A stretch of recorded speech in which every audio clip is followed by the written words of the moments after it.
Olá, amada igreja, espero que estejam todos bem. Que bom que nós podemos estar reunidos mais uma vez para prestarmos o nosso culto de adoração e gratidão a Deus, na certeza de que Ele está presente em cada lar, em cada casa, em cada família. Sabe, esses dias Deus tem me mostrado o quanto o meu coração anda ansioso, preocupado, inquieto, e por causa de tudo que tem acontecido, que Ele tem permitido a gente vivenciar. E que bom que a gente não está sozinho, né? A palavra de Deus é viva e eficaz, a palavra de Deus vem trazer consolo, vem trazer renovo, mas ao mesmo tempo confronta, exorta. Essa semana eu estava lendo Efésios, né? E pude estar fazendo a oração que Paulo fez para os Efésios, uma oração de ações de graça. E eu pude estar fazendo essa oração lembrando da nossa igreja, de cada um de vocês. E eu quero estar lendo com vocês essa oração que Paulo escreveu para os Efésios. Fala assim: por essa razão, desde que ouvi falar da fé que vocês têm no Senhor Jesus e do amor que demonstram para com todos os santos, não deixo de dar graças por vocês, mencionando-os em minhas orações. Peço que o Deus do nosso Senhor Jesus Cristo, o glorioso Pai, lhes dê espírito de sabedoria e de revelação no pleno conhecimento dele. Oro também para que os olhos do coração de vocês sejam iluminados, a fim de que vocês possam conhecer a esperança para a qual ele os chamou, as riquezas da gloriosa herança dele nos santos e a incomparável grandeza do seu poder para conosco, os que cremos, conforme a atuação da sua poderosa força. Paulo ora para que Deus traga iluminação nos olhos dos Efésios, que os olhos do coração dos Efésios sejam iluminados, né? Que nós possamos fazer essa oração, que seja a nossa oração. Deus, que os nossos olhos sejam iluminados para nós podermos conhecer a esperança, né, para a qual Ele nos chamou, para que possamos conhecer a incomparável grandeza do seu poder, para que possamos conhecer a sua gloriosa herança, né? Que essa seja a nossa oração, que os nossos olhos possam ser iluminados, né? Os olhos do nosso coração, diante de tudo que tem acontecido, que Deus traga esperança, né? Que Ele venha trazer consolo, mas também esperança para a sua igreja, e que através da sua igreja Ele venha trazer renovo, venha trazer uma esperança viva, uma esperança eficaz, uma esperança que não depende da circunstância, que através das nossas vidas, da igreja de Deus, de Jesus, no qual Jesus é o cabeça, né? E a esperança de Deus possa transbordar através da nossa igreja, através de cada um de nós, através da minha vida, através da sua vida. Que você possa estar com o coração aberto, que não seja mais um culto, mas que seja um culto especial, que o nosso coração possa ser um coração fértil, uma terra fértil, para que possa receber o que Deus tem semeado dia a dia, semana a semana. Deus tem semeado já a sua palavra, a sua semente da verdade, né? E que nosso coração possa ser uma terra fértil, onde venha essa semente da verdade, venha frutificar, né? Venha produzir muitos e muitos frutos, para que o nome de Deus seja glorificado. Essa oração que nós fazemos agora através da sua palavra, em nome de Jesus, amém. Amém? Então que todos nós tenhamos um ótimo culto. Até mais.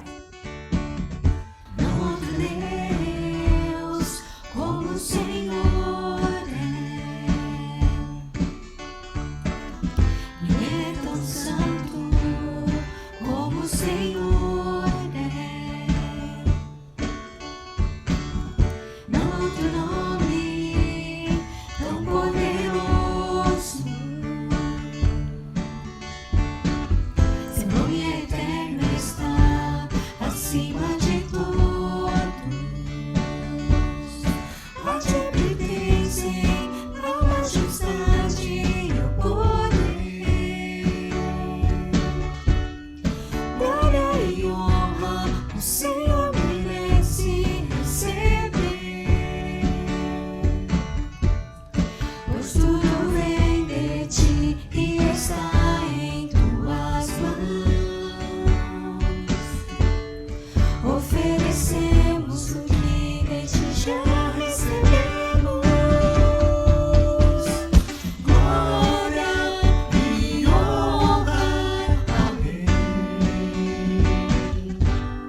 és bem-vindo aqui em nosso coração.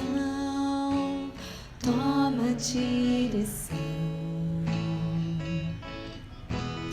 Deus, fogo consumidor, sem impedimentos, vem face a face, Senhor.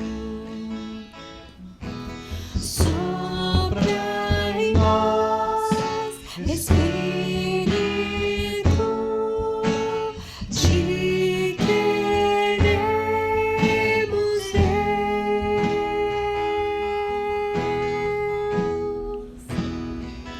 Estou de pé na presença do Rei, sua glória está aqui, teu amor liberta-me.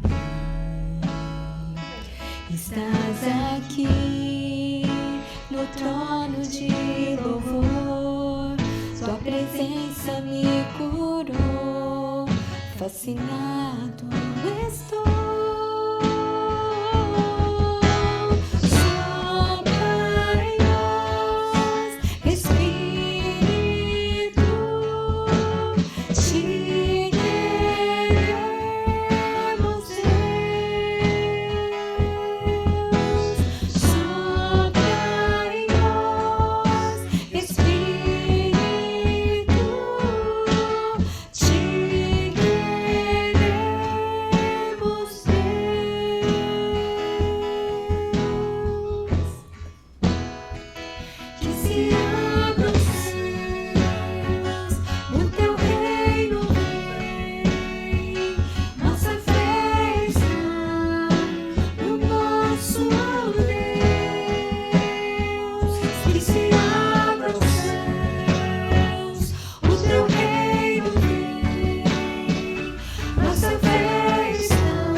e como tua igreja, Senhor, nós chegamos a Ti, a Tua presença, clamando para que os céus fechados desta terra, Senhor, desta nação, venha se abrir.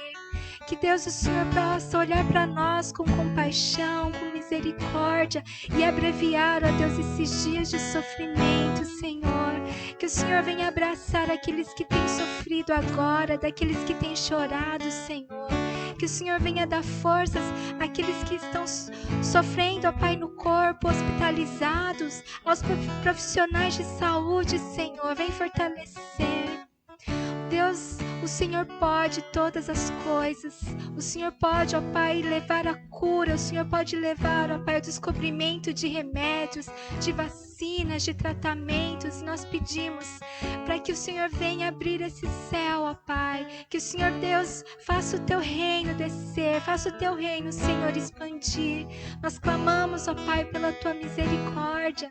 Protege, Senhor, aqueles que estão indefesos agora, Senhor. Crianças, ó Pai, idosos, ó Deus, viúvos, ó Deus.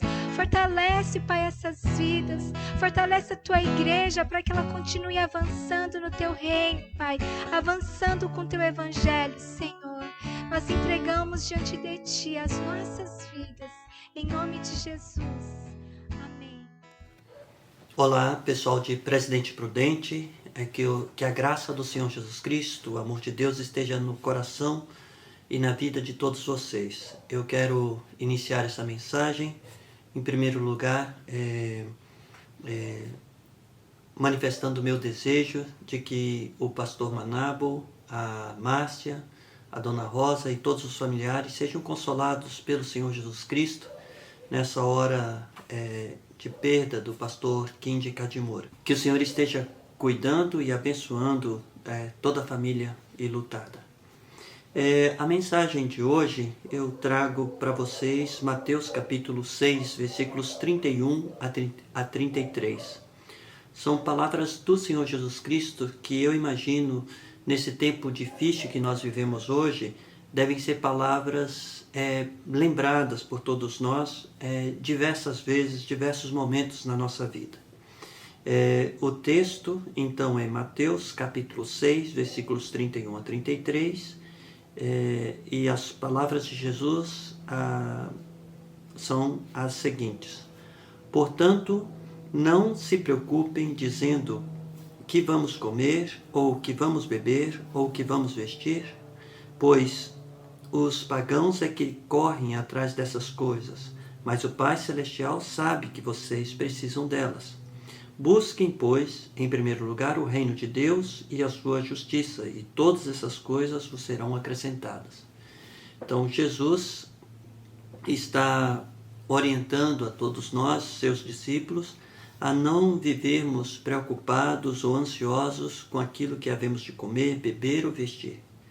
E que, na verdade, o Pai Celestial já sabe que nós precisamos de todas essas coisas. E que nós devemos buscar em primeiro lugar o seu reino e a sua justiça, e todas essas coisas nos serão acrescentadas. Aqui, esse texto em questão é a conclusão, é uma conclusão depois de um longo trecho de ensinamentos do Senhor Jesus Cristo, que começa, na verdade, no capítulo 5, versículo 1 de Mateus, com as bem-aventuranças. O texto famoso, bem-aventurados, que o Senhor Jesus Cristo fala em Mateus capítulo 5, versículos de 1 a 12. Todas essas bem-aventuranças não são pautadas naquilo que nós fazemos, mas, na verdade, ela é pautada na presença do Senhor Jesus e do reino de Deus em nossas vidas. Aquelas pessoas estavam ouvindo, naquele momento, as palavras do Senhor Jesus Cristo, do Senhor Jesus, que já havia tocado, abençoado, curado essas pessoas. Então, o Senhor Jesus Cristo, a presença do Senhor Jesus no meio dessas pessoas fazia uma diferença enorme na vida delas. E o reino de Deus, então, por meio do Senhor Jesus Cristo, era uma realidade presente na vida de todas aquelas pessoas. Por isso, elas são bem-aventuradas. Não é porque elas são humildes, não é porque elas choram, sofrem, não é porque elas são perseguidas. Elas são bem-aventuradas por causa da presença do Senhor Jesus Cristo na vida delas e por causa da realidade do reino de Deus presente na vida delas por meio do Senhor Jesus Cristo. A essas pessoas que estavam ali com Jesus no meio delas, pessoas completamente à margem da elite socio-religiosa e cultural dos dias de Jesus. A elas o Senhor Jesus Cristo estava declarando de uma maneira maravilhosa: vocês são sal da terra e luz do mundo. A presença de Jesus, com a realidade do reino de Deus, estava fazendo diferença na vida delas. E elas, por causa da presença do reino de Deus, poderiam fazer diferença na vida dos outros. Por causa do evangelho do Senhor Jesus Cristo, poderiam fazer diferença na vida dos outros. O brilho de Jesus se manifestando na vida dessas pessoas por meio das suas palavras e obras. Acontece que essas pessoas simples simples, ouvindo o sermão do Senhor Jesus Cristo, ficaram com certeza muito animadas, empolgadas com o novo patamar proposto a elas por meio da pregação de Jesus. Era uma revolução. E por isso podiam imaginar a completa revogação do Velho Testamento, a lei e os profetas. Por isso o Senhor Jesus Cristo faz advertência a elas naquele momento. Eu não vim revogar a lei e os profetas. Pelo contrário, disse o Senhor Jesus Cristo, eu vim para cumprir. Então ele passa a falar para a multidão, para aquelas pessoas, sobre a importância da palavra de Deus já revelada por meio de Moisés e dos profetas do Antigo Testamento. E Jesus afirma aos seus seguidores naquele momento, a justiça de vocês deve ser superior à dos fariseus e dos mestres da lei. Ou seja, a revolução proposta por Jesus era maior do que aquilo que todos nós podíamos imaginar. Ele nos chama não para um rompimento com o Velho Testamento, porém para uma relação ainda mais profunda com a revelação da vontade de Deus na sua palavra. Então, o Senhor Jesus Cristo passa a falar dos principais mandamentos de acordo com a visão do povo dos seus dias, e ele passa a reinterpretar esses mandamentos. Por exemplo, sobre o homicídio. Estava escrito, não matarás. E para o religioso nos dias de Jesus, o descumprimento dessa lei, de fato, seria o assassinato. Se você mata alguém, você está descumprindo a ordem de Deus, não matarás. Porém, Jesus expõe outras possibilidades de nós estarmos descumprindo esse mandamento de Deus. Por exemplo, quando nós nos iramos, quando nós ficamos com ódio, quando nós desprezamos, ou até mesmo quando nós xingamos uma pessoa. Nós estamos matando essa pessoa dentro do nosso coração e nós estamos incorrendo no prejuízo desse mandamento, não matarás. Sobre o adultério. No Velho Testamento estava escrito, não adulterarás. Porém, Jesus nos advertiu que o descumprimento desse mandamento estava no olhar a outra pessoa como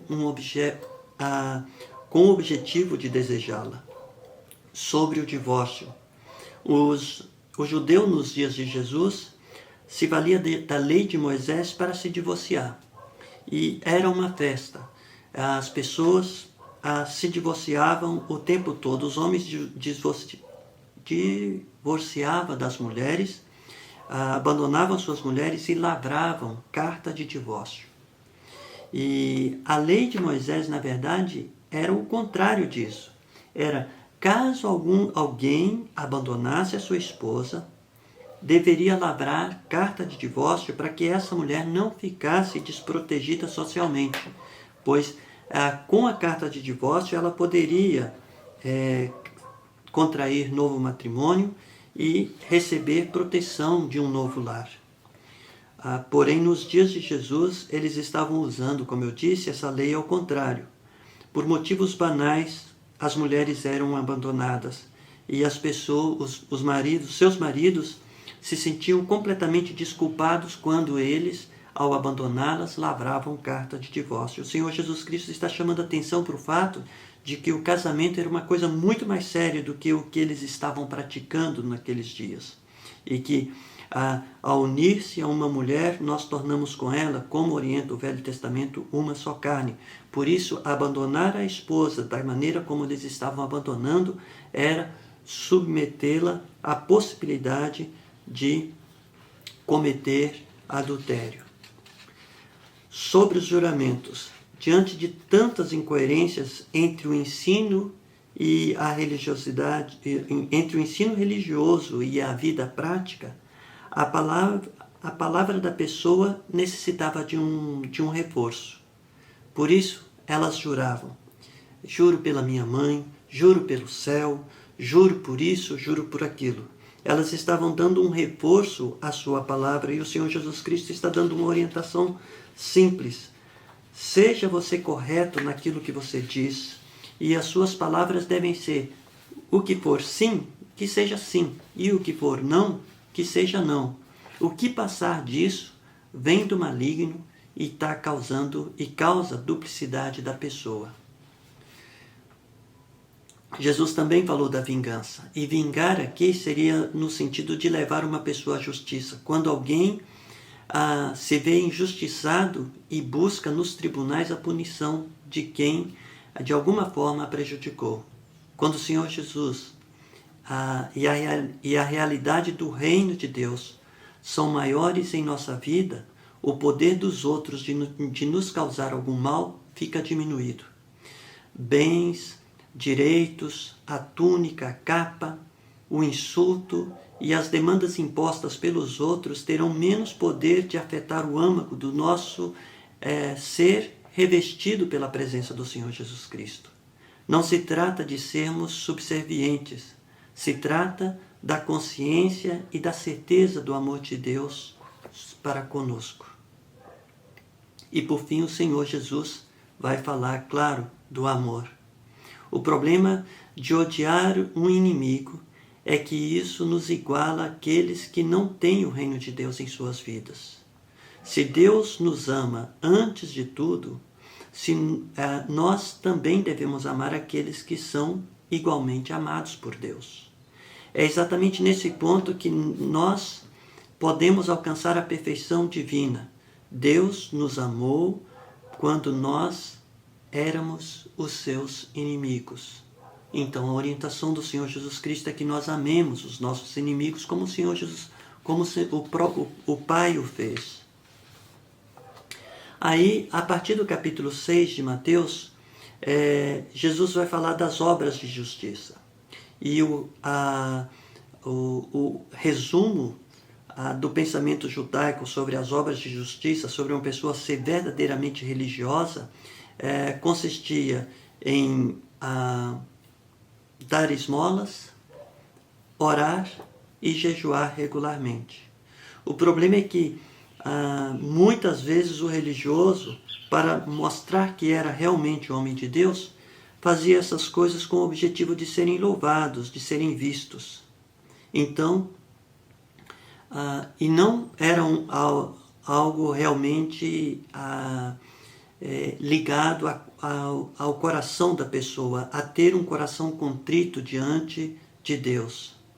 Jesus nos convida para uma vida de intimidade com Deus, que guarda segredos, em que a gente faz segredos com Deus. Orar, entra no quarto e ore em secreto. Ao dar esmola, não conte para ninguém, só o Senhor está vendo. Ao fazer jejum, também não precisa anunciar a ninguém: olha, estou fazendo jejum. Eu acho que estou falando demais. E nessas alturas, você deve estar pensando: quantas regras o Senhor Jesus Cristo trouxe para mim? E ficou mais difícil de eu cumprir tudo isso do que se eu simplesmente observasse o Velho Testamento. Não matar, não roubar, não dar falso testemunho, não adulterar. Mas se nós estamos realmente ouvindo o Senhor Jesus Cristo, o que Ele deseja não é renovar uma lista das coisas que pode ou não pode ser feitas. Isso não funcionou no passado e nunca vai funcionar. Nós sempre vamos descobrir um jeito, uma maneira de burlar a lei, de fazer aquilo que não se deve fazer. O que Jesus Cristo está apontando é que a sua presença na nossa vida e a sua maravilhosa graça, a manifestação do reino de Deus no nosso coração, revestindo o nosso ser, muda a natureza da fonte dos nossos pensamentos e das nossas ações. Nós nos tornamos nova criatura. Jesus não está falando de ações reprimidas ou de ações impostas. Jesus está falando de uma vida transformada pelo seu amor e pelo seu poder. É assim que nós chegamos ao texto que eu li logo no começo, em que Jesus, olhando para os nossos olhos, e chegando ao nosso coração e alma, nos diz com toda a paz e amor: não se preocupem dizendo que vamos comer, que vamos beber ou que vamos vestir, pois o Pai Celestial, com quem vocês têm comunhão, sabem que vocês precisam dessas coisas. Busquem, pois, em primeiro lugar o reino de Deus nas suas vidas e a justiça do reino, e todas essas coisas vos serão acrescentadas. Busquem o reino de Deus e a sua justiça. Que o Senhor esteja abençoando a vida de todos vocês. Uma boa parte desse sermão sofre a influência de Dallas Willard no livro A Conspiração Divina. É um livro que eu recomendo para você ler se você tiver condições. Mas, acima de tudo, leia o Sermão do Monte e que esse sermão possa abençoar ainda mais a sua vida. Que o Senhor esteja guardando e abençoando a vida de todos vocês. Um abraço e tchau!